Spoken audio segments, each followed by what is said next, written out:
This is Alex from Trendsoft.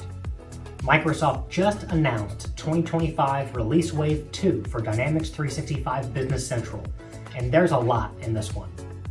From AI-powered sales and payables agents that automate tedious tasks, to smarter Copilot capabilities, enhanced Power BI reports, and built-in sustainability tools.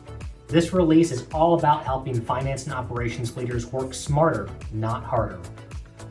We just published a new blog that breaks down everything you need to know without all the technical jargon. It's your complete guide to what's new in Business Central and how your organization can take advantage of these features right away. You can check out the full post now at trendsoft.com. For more helpful stuff like this, be sure to subscribe to our monthly newsletter, Business Central Navigator.